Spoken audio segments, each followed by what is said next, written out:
5장 16절부터 봉독하겠습니다. 창세기 35장 16절부터 봉독하겠습니다.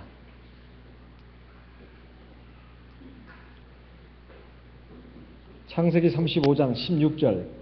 그들이 베델에서 발행하여 에브라스에 이르기까지 얼마 길을 격한 곳에서 라헬이 임산하여 심히 신고하더니 그가 난산할 즈음에 산파가 그에게 이르되 두려워 말라. 지금 그대가 또 등남하느니라 하매 18절. 그가 죽기에 임하여 그 혼이 떠나려 할 때에 아들의 이름을 베논이라 불렀으나 그 아비가 그를 베냐민이라 불렀더라. 라헬이 죽음에 에브랏 곧 베들레헴 길에 장사되었고 20절. 야곱이 라헬의 묘에 길을 세웠더니 지금까지 라헬의 묘비라 일컫더라.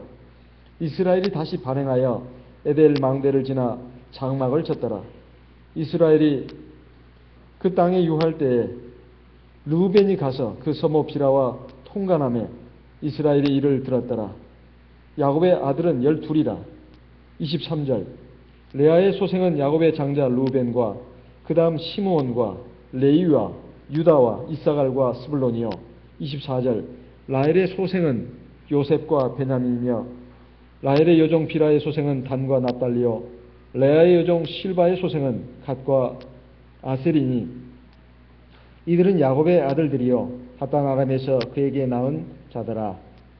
27절. 야곱이 기럇 아르바의 마므레로 가서 그 아비 이삭에게 이르렀으니 기럇 아르바는 곧 아브라함과 이삭의 우가던 헤브론이더라. 이삭의 나이 180세라. 29절 같이 읽겠습니다. 이삭이 나이 많고 늙어 기운이 지나며 죽어 자기 열조에게로 돌아가니 그 아들 에서와 야곱이 그를 장사했더라. 사람이 살아가면서 자기 죄나 자기 허물과 상관없이 겪는 고통이 있고 슬픔이 있습니다. 오늘 나오는 말씀을, 하나님의 말씀을 보게 되면 이제 하나님 앞에 약속한 대로 베델 땅에 올라간 야곱에게 이제 모든 것이 순조롭고 행복하고 즐거운 삶이 펼쳐져야 되는데 그렇지 못하고 여기 참 야곱으로서는 너무나 가슴 아프고 고통스러운 그런 일들을 겪는 모습을 볼 수가 있습니다. 하나는 자기 아내 넷이 있었는데 그 중에서 제일 사랑하는 아내 라헬의 죽음입니다. 또 두 번째는 자기의 그 큰아들이 도저히 용납할 수 없는 그러한 무서운 죄를 지은 것입니다. 세 번째는 자기를 이 세상에 나오게 한 그러한 자기의 아버지 이삭이 이제 세상을 뜨는 이런 장면입니다. 어쨌든 여기에 나오는 말씀을 가만히 보게 되면 야곱이 무슨 죄를 졌다거나 야곱이 무슨 잘못을 해가지고 겪는 고통, 그런 슬픔이 아닙니다. 먼저 베델에서 발행해가지고 에브라스에 이르러가지고 결국은 베들레헴으로 가는 그 길목에서 자기 사랑하는 아내 라헬이 이제 12번째 아들을 낳습니다. 그 아들의 이름은 베냐민입니다. 근데 그 아이를 낳을 때 굉장히 그 산통이 심해가지고 아주 참 아이 낳다가 죽는다 하는 그 일이 예전에 옛날에 많이 있었지 않았습니까? 바로 여기 라헬이 지금 그 사람이 되고 말았습니다. 그래서 아이를 낳다가 너무나 그 진통이 극심하고 또 아마 오래됐던 것 같습니다. 그러니까 이제 그 진이 다 빠져가지고 결국은 아기를 낳고 결국은 숨을 거두고 마는 이러한 참 비극이 일어났는데 여기에 18절에 보게 되면 17절 18절에 보게 되면 그가 난산할 즈음에 이렇게 나오고 있습니다. 산파가 그에게 이르되 두려워하지 마라. 지금 그대가 또 등남하느니라. 그러니까 지금 산파는 아기를 받는 사람이죠. 아기를 받는 이 산파가 하는 말이 지금 아기를 보니까 이게 경험상 틀림없이 아들이다 이 말이죠. 그러니까 두려워하지 말라고 지금 이렇게 지금 말을 하고 있습니다. 그런데 이제 아들을 다 낳고 나서 이제 그 라헬이 죽게 되는데, 그 혼이 떠나려 할 때 18절에 보면 그 죽음에 대해서 표현을 하기를 영혼이 그 라헬의 몸에서 지금 떠나가려고 하는데, 이런 말입니다. 사람의 죽음이라는 것이 다른 게 아니라 사람의 육체에서, 신체에서 영혼이 빠져나가는 것이 죽음이다. 이것을 여기 성경에서도 분명히 말하고 있습니다. 근데 그 떠나려 할 때 그 라헬은 자기가 죽는다는 것을 알았습니다. 그래서 그 아들의 이름까지 지었습니다. 여기 내 아들의 이름을 갖다가 베논이라고 이름을 줘라. 이렇게 이름을 지었다 이 말이에요. 그 베논이라는 이름의 뜻이 뭔지 아십니까? 그렇게 이제 이름을 지었는데 자기 남편, 자기를 사랑하는 남편 야곱이 베논이라고 하지 말고 베냐민이라고 해라. 이렇게 이름을 바꿔버렸습니다. 베논이라는 이름은 무슨 뜻일까요? 나의 슬픔의 아들이라 하는 뜻입니다. 나의 슬픔의 아들이라. 아니, 아들을 낳으면 옛날에는 다 기뻐하고 즐거워하지 않았습니까? 지금은 뭐 딸을 낳아야 더 기뻐하고 즐거워한다고 그러는데, 어쨌든 옛날에는 아주 오랫동안 아들을 낳는 것을 최고로 알았다 이 말이에요. 근데 아들을 지금 이 라헬로스는 요셉 말고 지금 두 번째 아들을 낳은 겁니다. 이 두 번째 아들은 그토록 또 원했던 아들이에요. 지금 자기 형과 아들 낳기 경쟁에서 늘, 자식 낳기 경쟁에서 늘 패배했던 이 라헬이 나중에 하나님의 긍휼을 입어가지고 낳은 아들이 요셉이었습니다. 요셉을 낳을 때 이 라헬이 자기 아들의 이름을 요셉이라고 이름을 붙였는데, 요셉의 이름의 뜻이 무엇이냐? 창세기 30장 24절에 보면 나와 있습니다. 창세기 30장 24절을 보겠습니다.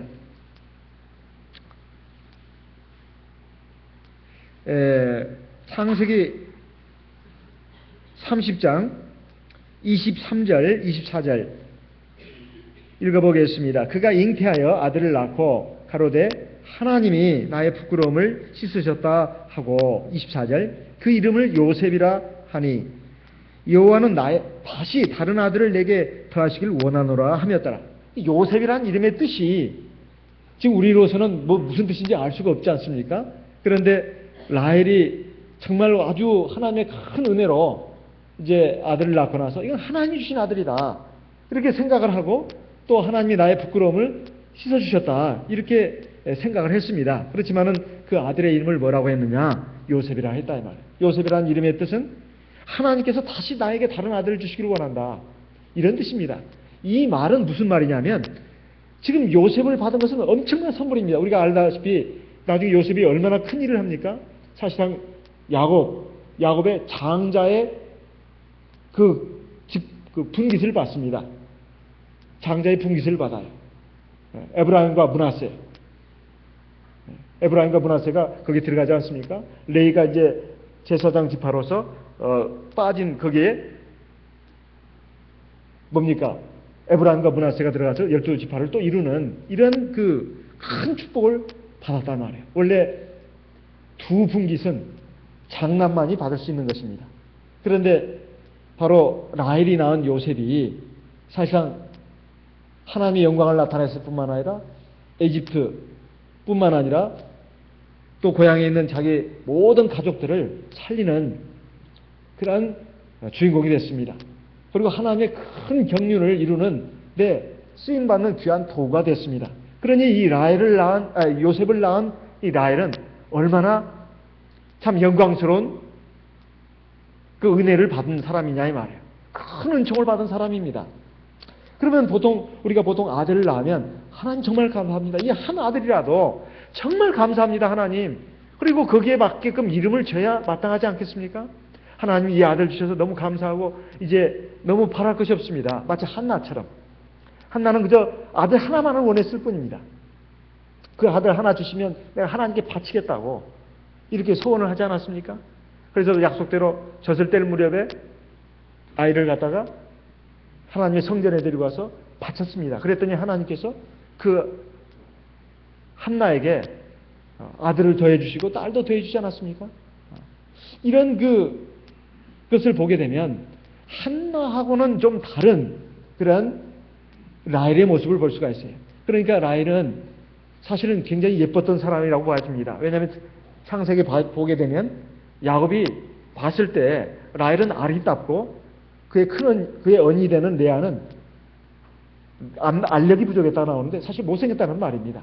못생겼다는 말을 이렇게 완곡하게 돌려서는 말이에요. 언니는 이쁘지 않고 그 동생인 라헬이 예뻤습니다. 그런데 참 인간 만사가 다 그렇듯이 얼굴도 예쁘면 마음도 예쁘다면 얼마나 좋겠습니까? 그런데 그것을 다 갖추는 사람이 사실 그렇게 많지가 않습니다. 겉모습은 반반하고 이쁜데 속은 질투심, 욕심으로 가득 찬 사람이 있어요. 그리고 예쁜 사람들은 어려서부터 쭉 자라나면서 남들의 시선을 많이 받습니다. 남자들의 시선을.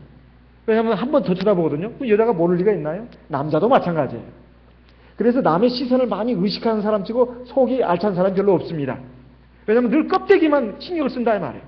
외모 가꾸기만 신경을 씁니다. 속을 아름답게 가꾸는 데는 별로 신경을 안 쓴다 이 말이에요. 이것이 보통 사람들의 모습입니다. 그런데 훌륭한 사람은 외모가 잘생겼든 못생겼든 외모가 예쁘든 안 예쁘든 속의 아름다움에 신경을 쓴 사람입니다. 그 대표적인 인물이 누구냐? 요셉입니다. 이제 뒤에 요셉에 대해 얘기가 나옵니다. 창세기 37장부터 보면은 창세기 39장에 가서 요셉의 용모에 대해서 나와요. 요셉은 굉장히 잘생긴 인물로 나옵니다. 근데 요셉이 어느 때 자기의 인물에 대해서 그렇게 신경 쓰고 막 그랬던가요? 가꾸고? 그러지 않았습니다. 요셉은 그냥 속의 아름다움을 가꾸는 사람이었어요. 그런데 라헬은 보게 되면 분명히 하나님을 향한 믿음이 있는 사람이에요. 라헬이 하나님 믿는 믿음이 없는 사람은 아닙니다. 그런데 라헬의 문제점은 뭐냐 하면은 외모가 아름다운 것에 비해서 속이 그렇게 언니에 비해서 아름답지는 못했다 이 말이에요. 그래가지고 형과의 막 늘 경쟁해서 막 늘 형을 질투하고 시기하고 막 그랬습니다. 그리고 이제 어쨌든 하나님이 자식을 줄 때마다 레아가 하나님에 대한 그 기도 말하고 라헬이 지금 하나님께 대해서 자기 아들 이름 짓는 거고 보면은 그 성향을 알 수가 있습니다. 그 하나를 가지고 만족을 못 하는 거예요. 이제 그것에 대해서 그냥 감사하고 하나님께 영광을 돌려야 되는데 이 아들 하나 낳고는 또 제 아들을 생각하는 겁니다. 하나님은 이 아들 하나 낳고 안 됩니다. 또 아들 더해주시길 원합니다. 욕심이 그냥 대단한 거죠. 항상 남을 의식하고 남하고 경쟁해서 이기려고 하는 이런 마음을 가지고 살아가는 이런 것은 우리 성도들에게도 다 있다 이 말이에요. 그래서 사실 우리가 신앙을 가졌다고 하면서도 다 같은 게 아닙니다. 다 같은 게 아니에요. 우리가 예수 믿고 물세례 받고 성령 세례 받아서 하나님의 이 집에 있다고 해서 다 똑같은 게 아닙니다. 그 사람이 어떤 마음, 어떤 믿음, 어떤 인생관, 어떤 신앙관을 가지고 어떤 삶의 목표와 소망을 가지고 살아가느냐에 따라서 삶의 양상이 완전히 제각각이에요. 제각각입니다. 자, 라헬은 그런 욕심을 부렸습니다. 그러면 하나님이 그 욕심을 안 들어줬습니까? 그 마음이 비록 욕심이 섞였지만은 하나님은 그것도 선으로 활용하시는 분입니다. 그래서 결국 하나님의 선민, 하나님의 택한 백성들, 선민 12지파를 이루는 데 있어서 이 베냐민이 마지막 아들이 됩니다. 자, 그럼 베냐민을 얻은 대신에 그걸 그토록 원했던 라헬은 목숨을 잃게 됩니다. 그러니까 자기 목숨과 아들을 얻는 대신 하나 더 얻는 대신에 자기 목숨을 잃어버린다 이 말이에요. 하나님이 데려가시는 겁니다. 물론 라헬의 문제점은 친정 아버지에게서 라반에게서 드라빔 우상을 훔쳐나오지 않았습니까? 하나님 믿는다면서도 또 세상 것을 의지한다 이 말이에요. 이것이 우리 가족의 소신이 되고 적어도 나의 경쟁자 언니 레아 그리고 실바 여종 빌하 여종 이 자기 남편의 아내들이 또 3명이 더 있습니다. 이들과 경쟁해서 이기려면 그래도 내가 낳은 자식 나 지켜줄 만한 소신이 있어야 된다. 하나님 내가 믿지만 그래도 든든한 장벽이 보장이 있어야 된다. 그래도 통장도 있어야 되고 또 세상 스펙도 있어야 되고 든든한 인물 배경도 있어야 된다. 이것이 라헬의 신앙관이었습니다. 우리 성도들이 하나님을 믿는다면서 온전히 믿는 게 아니라 세상적인 것들을 믿고 세상적인 것들에 관심을 가지고 그것에 집착하고 욕심을 부리면 하나님이 어쩔 때는 참 화도 내십니다. 그래가지고 들어주셔요. 그지만 그거 먹다가 죽는 경우도 많아요. 이스라엘 백성들이 그러지 않았습니까? 광야 길을 걸어가면서 매일매일 만나가 내려왔습니다. 매일매일 만나가 내려왔어요. 7째 날에는 안 내렸습니다. 6째 날에는 안식일까지 다 내렸어요. 근데 안식일 나가지 말라고 해도 나간 사람이 있었습니다. 하나님 진노하셨습니다. 그래가지고 어떻게 됐죠?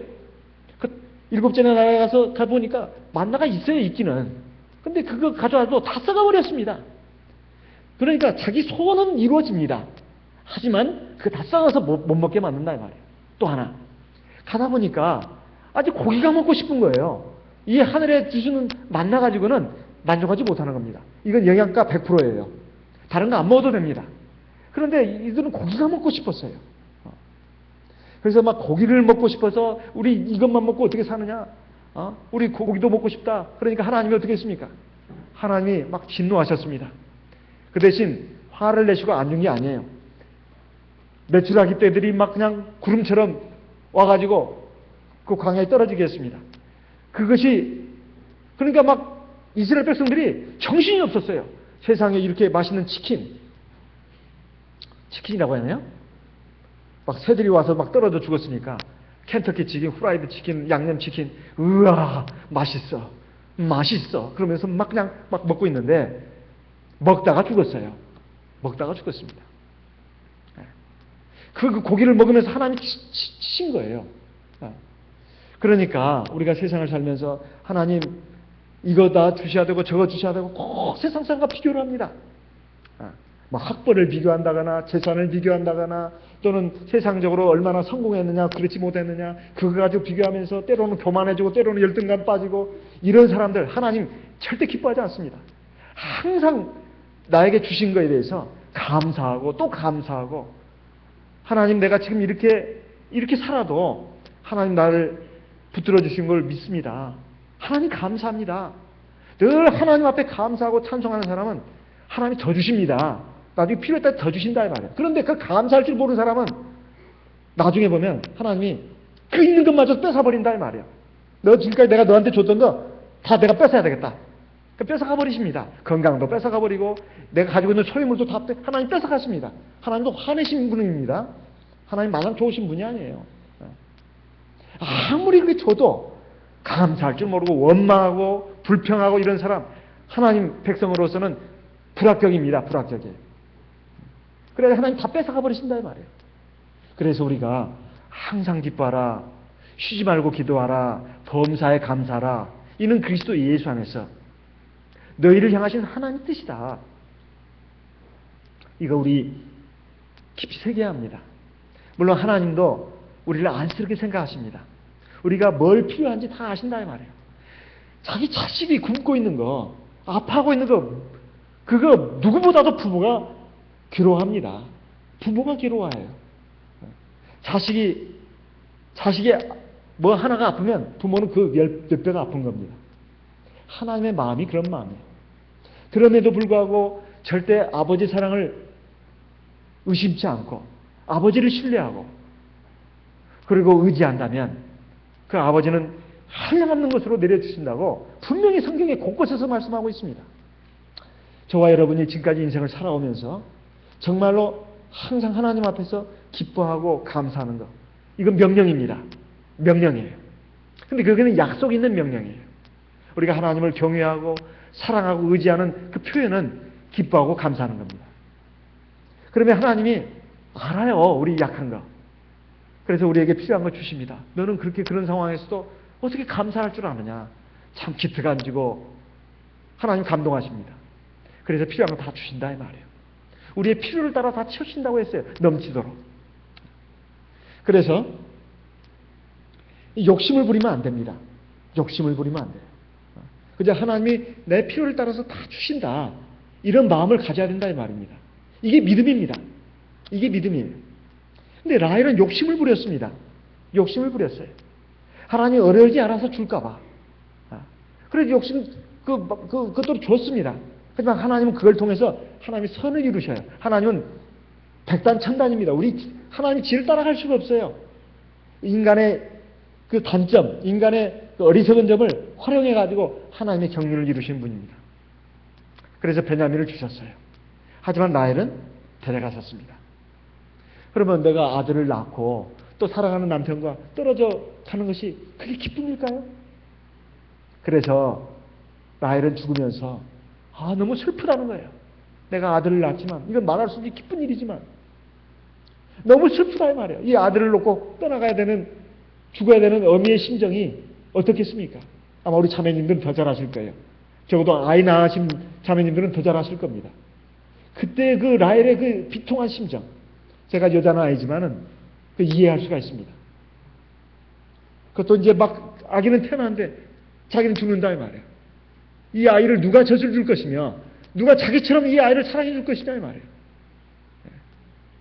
그래서 이런 말도 있잖아요. 세상에서 하나님이 늘 우리와 함께 하실 수 없기 때문에 하나님은 우리에게 어머니를 주셨다고. 이건 참 명언이라고 생각합니다. 그런데 그것을 이 라헬이 알고 얼마나 슬프고 괴로웠겠냐 이 말이에요. 자기 아들도 놓고 가야 되죠. 자기 남편과 이제 떨어져야 합니다. 그때 너무 슬퍼가지고 그 아들의 이름을 베논이라고 제가 할까 이 말이에요. 나의 슬픔의 아들이라고. 이 기쁜 일이 아니다 이 말이에요. 그래서 우리가 세상을 살아가면서 뭐 가지고 안달한다거나 집착할 필요가 없습니다. 그저 내 하루하루의 삶에 감사하고 만족할 줄 아는 그런 사람이 돼야 합니다. 사실 목에 구멍을 뚫고 호수로 음식을 먹으면서 숨을 깔딱깔딱 쉬고 있는 그 병원에 누워있는 중환자실에 누워있는 환자를 여러분 보셨어요? 그리고 머리 다 깎고 그 아픈 그 대목 같은 왕주사 맞아가면서 주사 한 번 맞을 때마다 온몸과 살이 다 떨립니다. 그렇게 고통스럽게 투병 생활하고 있는 그 환자들의 그 아픔을 여러분 아십니까?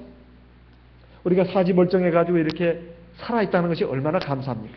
내가 가고 싶은데 갈 수 있고 내가 그래도 몸을 움직일 수 있다는 것이 얼마나 감사하냐 이 말이에요. 어떤 작가는 말하기를 고개에 병이 나가지고 이렇게 못 돌리더래요. 그래가지고 한동안 고생을 했습니다. 그래서 지금까지 자기는 이 고개 돌리는 것이 별것이 아닌 줄 알았다는 거예요. 근데 고개를 돌릴 수 있다는 것이 얼마나 감사한지 그때서야 알았다는 거예요. 라헬은 이렇게 해서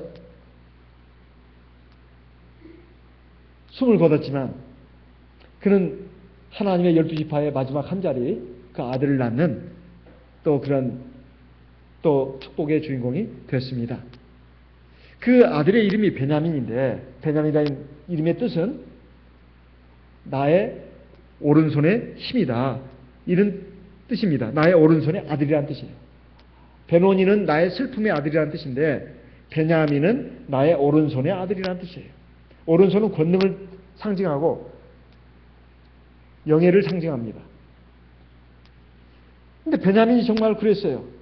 나중에 보게 되면 이스라엘 12지파 가운데서 가장 용맹한 족속이 베냐민 지파였어요. 베냐민 지파. 이스라엘의 초대 왕, 첫 번째 왕이 누군지 아십니까? 다 알죠? 사울왕. 그 사울왕이 바로 이 베냐민 지파입니다. 베냐민 지파예요. 사무엘상 9장 1절 2절에 나와 있습니다. 사무엘상 9장 1절 2절. 이 이스라엘의 초대 왕, 첫 번째 왕이 바로 베냐민 지파에서 나왔어요. 근데 나중에 하나님과 교만해가지고 하나님 말씀에 불순종해서 결국은 왕위에서 하나님이 그를 그 왕위를 뺐지 않았습니까? 그런데도 신약 시대로 넘어와서 가장 지혜롭고 능력 있는 사도, 우리가 생각하면 누굽니까? 바울 사도 아니에요? 이방인의 사도로 부르심을 받았다고 하는 바울 사도. 본명이 사울입니다. 사울. 구약시대 이스라엘의 초대 왕이었던 사울과 이름이 똑같아요. 나중에 바울로 바뀌었죠. 바울로 바뀌었습니다. 근데 그 바울이 역시 베냐민 지파입니다. 빌립보서 3장에 자기를 소개하면서 나는 히브리인 중에 히브리인이요 나는 베냐민 지파의 사람이다. 자기를 소개하고 있습니다. 그러니까 구약의 초대 왕 사울이 바로 이 라헬의 소생 베냐민의 후손이었다 이 말이에요. 그리고 신약 시대에 가서 사실상 하나님의 몸된 교회를 세우는 데 있어서 혁혁한 공로를 세웠던 바울 사도가 바로 사실은 뿌리를 쭉 거슬러 올라가면은 바로 이 라헬의 소생 베냐민의 후손입니다. 그러니까 하나님은 우리 인간의 욕심, 인간의 실수, 인간의 잘못도 하나님의 선한 뜻을 이루는데 도구로 쓰기도 합니다. 그렇다 하더라도 우리가 반드시 알아야 할 것은 이 라헬의 그 일생을 통해서 우리가 교훈을 또 얻어야 되겠다 이런 말씀입니다. 비록 짤막한 구절이지만 이미 우리는 그런 것을 얻을 수가 있습니다. 그 다음에 이제 또 두 번째, 그래서 이제 이 라헬을 갖다가 19절에 보면, 창세기 35장 19절에 보면 라헬의 죽음에 에브라 곧 베들레헴 길에 장사했다. 얼마나 야곱으로서는 슬픔이 컸겠습니까? 자기가 가장 사랑하는 아내 라헬이 죽었을 때 그 슬픔이 얼마나 컸겠습니까?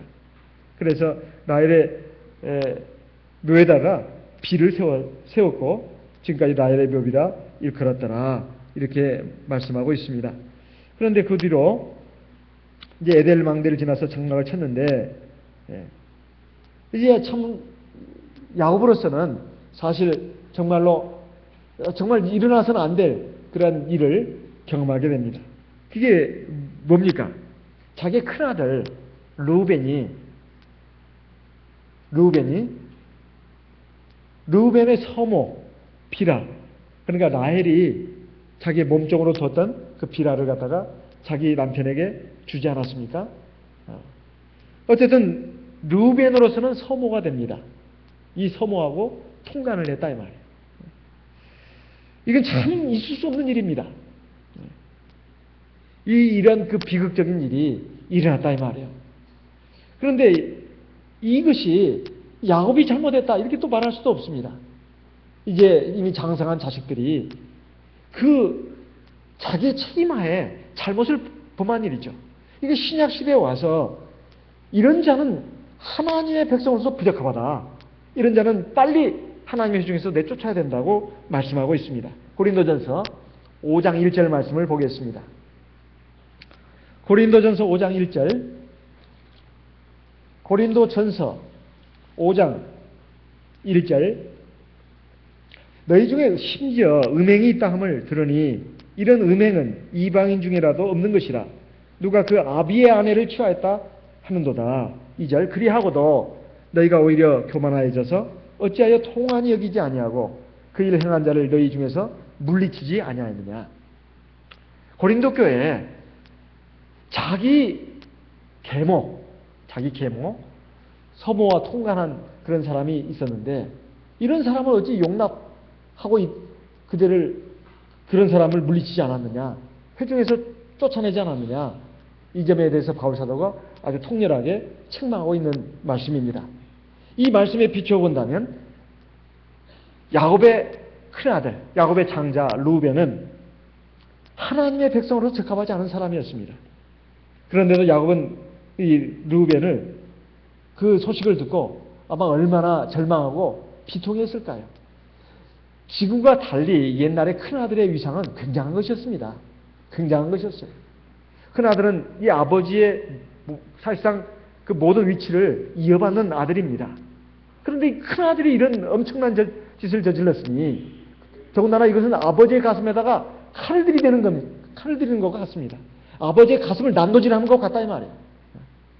아버지의 얼굴에 먹칠하는 정도가 아닙니다. 아버지를 사실상 짓밟은 행동이에요. 이런 엄청난 그 악을 저지른 이 큰아들의 범죄 소식을 듣고 나서 아마 야곱은 망연자실했을 겁니다. 절망했을 거예요. 그들의 어떤 그 조치를 취했다는 말이 나오지 않습니다. 그런데 그 뒤에 이제 이 르우벤은 큰아들로서의 모든 권한, 장자권을 박탈당합니다. 역대상 5장 1절 말씀을 보겠습니다. 역대상 5장 1절,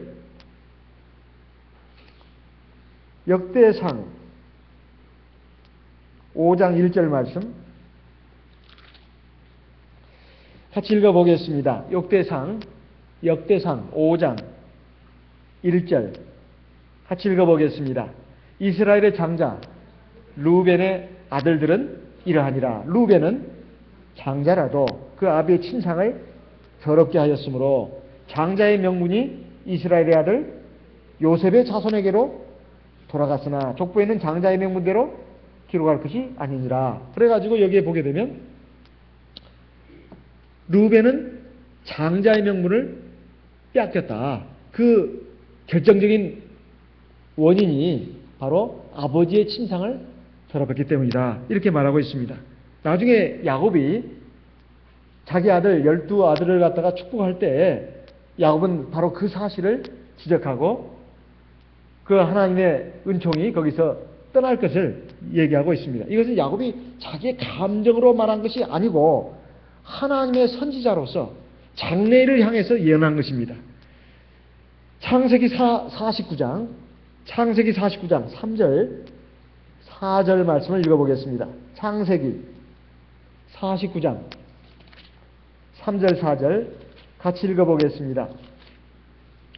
창세기 49장 3절 4절 같이 읽어보겠습니다. 루벤아 너는 내 장자요 나의 능력이요 나의 기력의 시작이라. 위광이 초등하고 권능이 탁월하도마는 물의 끓음 같았은즉 너는 탁월치 못하리니 네가 아비의 침상에 올라 더럽혔음이로다. 그가 내 침상에 올랐었도다. 여기에 보게 되면 루벤아 너는 내 아들이다. 내 큰아들이다. 그리고 나의 능력이고 내 기력이 시작이다. 이건 너무나 당연한 말입니다. 근데 그 뒤에 보게 되면 위광이 초등하고 권능이 탁월하다마는 이 무슨 말씀일까요? 아주 잘난 아들이었다는 겁니다. 아주 똑똑한 아들이었다는 거예요. 머리도 기가 막히게 좋고 인물도 환출하고 그리고 세상적으로도 빛과 번쩍 잘 나가는 아주 어디 내놔도 아주 특출한 인물이었다는 거예요. 그런데 물에 끓음 같았다고 하는 것은 무슨 말일까요? 이것은 그래서는 안 되는 짓을 했다는 것입니다. 물에 끓음같이 푹 끓었다고 막 물이 솟구쳐 오르는 것을 말하는 거 아닙니까? 절대 그래서는 안 되는데 그런 짓을 저질렀다 이거예요. 그로 인해서 너에게서 그 탁월함이 이제 사라졌다. 이미 하나님의 영광, 능력, 은총이 사라졌다는 걸 말합니다. 그러니까 자기의 어떤 참 복된 위치 이걸 갖다가 자각하고 정말 감사하고 그 책임에 걸맞는 그런 사람이 되어야 되는데 그 많은 그 지혜와 능력을 받았음에도 불구하고 그리고 많은 지금 엄청난 지금 큰아들로 태어나는 것은 그 아무나 큰아들로 태어나는 게 아닙니다. 그 좋은 자리를 줬음에도 불구하고 그 모양이 됐으니 큰아들이라 해서 다 되는 건 아니다 이 말이에요. 옛날 우리 조선 왕조의 왕을 보게 되면 뭐 지금까지 역대 왕 뭐 27명 가운데서 뭐 쉽게 말하면 7명만 큰아들이었다고 하더라고요. 제가 이게 정확하게 지금 기억하는 숫자는 아니지만 거의 3분의 1밖에 안 됩니다. 3분의 1에서 4분의 1밖에 안 돼요. 나머지는 둘째 아들, 셋째 아들이에요. 그 이유가 뭐냐? 큰아들이 되는 것이 원칙입니다. 그런데 큰아들이 자질이 부족하면 둘째 아들, 셋째 아들에게 넘어가는 거예요. 세종대왕이 셋째 아들은 아니었습니까? 태종 이방원의 셋째 아들이거든요. 큰아들 양녕대군, 둘째 아들 효능대군은 셋째에 못 미쳤습니다. 태종이 봤을 때 셋째 아들 세종대왕이 우리 한글을 만든 세종대왕 셋째 아들입니다. 그런데 여기에 보게 되면 루벤은 만약에 그런 잘못만 저지르지 않았다면 그러지 못했을 겁니다. 근데 그는 나중에 그의 죄를 그래도 어느 정도 다 갚을 수는 없었지만은 요셉이 구덩이에 들어갔을 때 요셉을 갖다가 어떻게든 살리려고 했던 그런 마음을 표출합니다. 자기 형제들은 막 요셉을 죽이려고 했는데 루벤은 그리고 유다는 루벤과 유다는 어떻게든지 살리려고 했다 이 말이에요. 아마 그런 마음, 아마 큰아들로서의 그 마음이 있었기 때문에 더 다른 동생이죠 사실. 이런 것이 있었기 때문에 기본적으로 하나님께서 그를 12지파의 그 한 자리에서 끌어내지 않고 그대로 용서하지 않았나 그런 생각이 듭니다. 만약에 그가 그런 자리가 아니라면 아마 12지파에서 나가 있어야 할 겁니다. 그런데 결국은 12지파를 쭉 보게 되면 르우벤 지파는 거의 나중에 후손들이 거의 멸절되다시피 합니다. 이걸 보게 되면 부모의 행실을 그것이 거의 이어져 간다는 것을 알 수가 있어요. 그러니까 우리가 바로 내가 뭐 부모를 탓하고 그런 것이 아니라 또 내 자식을 탓하는 것이 아니라 내가 하나님 앞에서 내 본분을 다해야 합니다. 다 각자 하나님 앞에 서 있는 거예요. 자, 할아버지 하나님 앞에 서 있습니다. 아버지 하나님 앞에 서 있습니다. 자식 하나님 앞에 서 있습니다. 그러니까 내가 하나님 앞에서 어떻게 하느냐에 따라서 그 열매를 내가 받는 겁니다. 누가 나에게 그 열매를 주는 게 아니라 내가 어떻게 하느냐에 따라서 그 행위의 열매를 받는다 이 말이에요. 갈라디아서 5장 말씀을 보겠습니다. 갈라디아서 5장 갈라디아서 5장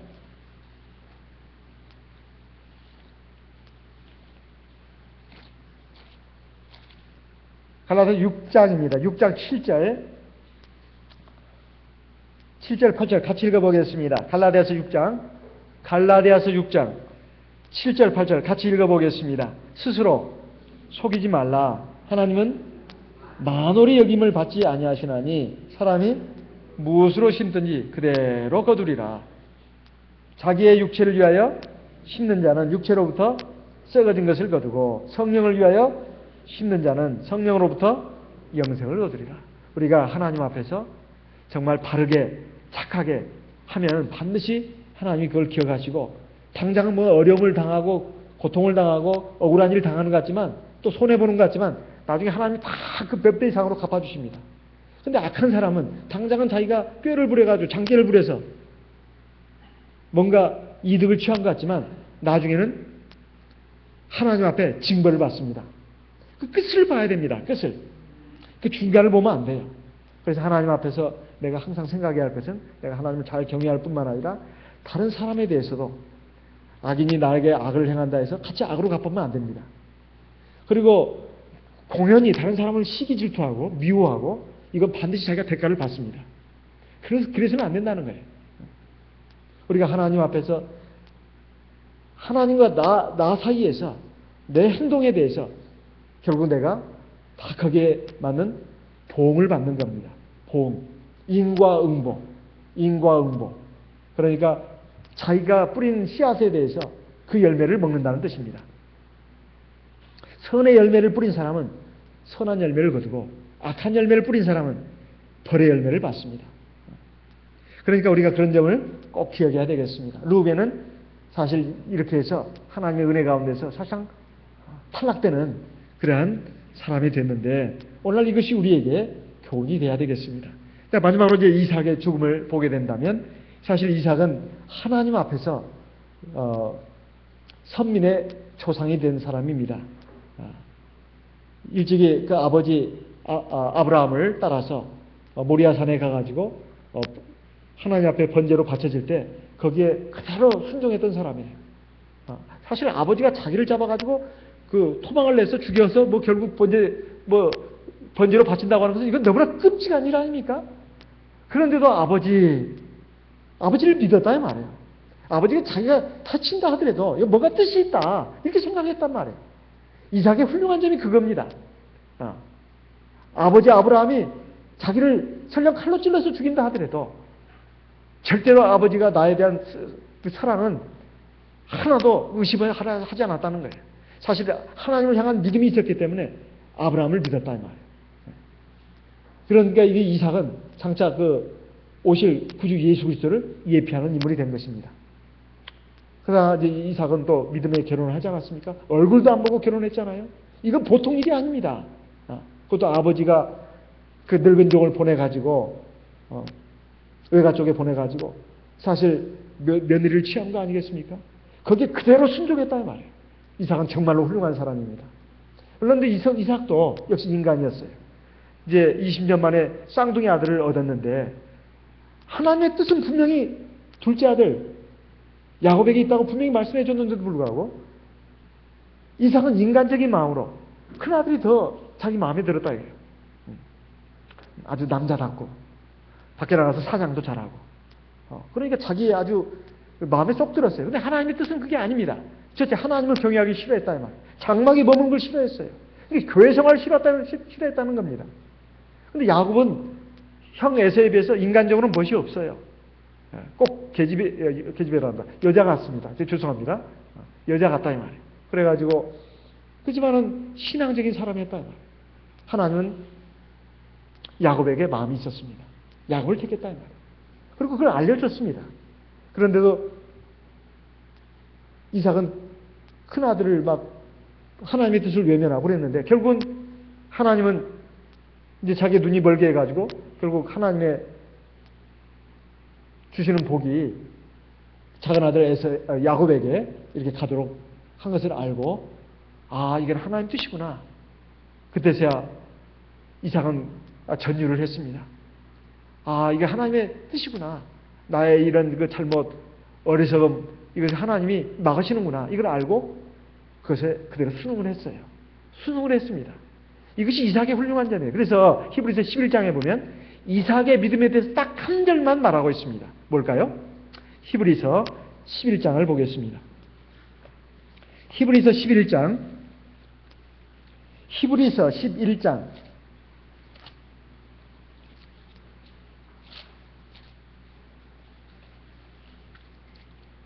20절 같이 읽어보겠습니다.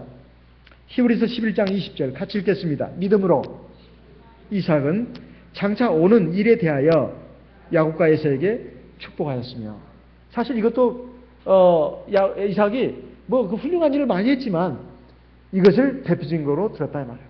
이제 마지막에 가서 사람이 그 앞에 뭘 잘했고 못했고 이것보다도 마지막에 가서 믿음에 바로 서는 거, 이것이 굉장히 중요합니다. 옛날에는 참 겸손했어요. 기도도 많이 했어요. 착했어요. 근데 중간에 나빠졌어요. 교만해졌어요. 욕심 부렸어요. 그래가지고 불신앙의 길로 갔어요. 그러면 실패입니다. 잘하기도 하다가 못하기도 하고 잘하기도 하고 왔다리 갔다리 갔다가 나중에 똑바로 돌아서면 하나님은 그것을 기억해 주신다 이 말이에요. 그러니까 그래도 나도 왔다리 갔다리 해야 되겠다. 그러다 나중에 잘 해야지. 그건 아니죠. 우리가 하나님이 그 뜻이 무엇인지를 알고 나중에 그 하나님의 뜻 앞에 이삭은 전율을 했습니다. 벌벌 떨었어요. 이건 어쩔 수가 없구나. 이건 하나님의 뜻이고 내가 순복해야 되고 이걸 돌이켜서는 안 된다. 에서는 막 아버지 앞에 소리 지르면서 아버지 나 사랑하시면서 왜 이러시냐고 안 된다. 너에게 줄 복이 없구나. 그때는 완전히 냉정했습니다. 너에게 줄 복이 없다. 이건 하나님의 뜻이다. 그러면서 그 하나님의 뜻에 나중에 온전히 순종하는 이 이삭의 모습을 지금 여기에 기록해 놓고 있습니다. 우리가 여기서 받아야 될 교훈은 바로 이것입니다. 다 각자 이런 모든 인간의 죄, 그 다음에 잘못, 그리고 나중에 그 하나님 앞에 온전히 서는 이런 것들을 쭉 한편의 드라마처럼 보여주시면서 우리를 깨우치시는 겁니다. 라헬은 욕심 부리지 않았습니까? 결국 하나님이 그 욕심은 들어줬지만 결국은 자기 것이 되지 못했습니다. 그 다음에 르우벤은 그 좋은 복된 위치에 있었으면서도 해서는 안 될 짓을 했습니다. 하나님이 그를 치셨습니다. 결국 또 이삭은 어땠습니까? 왔다리 갔다리 했지만은 결국은 하나님 앞에 바로 섰습니다. 하나님이 그것을 기억해 주셨습니다. 그리고 선민의 조상으로 우뚝 세워주셨습니다. 아브라함과 이삭과 야곱의 하나님. 우리가 여기서 얻어야 될 교훈은 바로 이것입니다. 하나님이 이것을 가감없이 우리에게 쫙 보여주시면서 반면 교사로 삼아야 될 부분도 알려주고 있습니다. 나쁜 것도 보여주시면서 그렇게 해서는 안 된다. 좋은 걸 보여주시면서 그렇게 해야 된다. 이걸 통해서 우리가 하나님의 말씀과 뜻을 믿음으로 받을 때 우리는 하나님의 구원받는 백성이 될 수 있는 것입니다. 오늘 이 시간 들으신 말씀을 우리가 마음에 새기면서 기도의 제목을 삼아서 하나님 앞에서 온전한 믿음의 길을 걸어갈 수 있도록 이끌어 주시옵소서. 우리 하나님 앞에 기도하겠습니다. 나와 내 가정을 위해서, 우리 교회를 위해서 같이 기도하도록 하겠습니다. 다 같이 기도하겠습니다.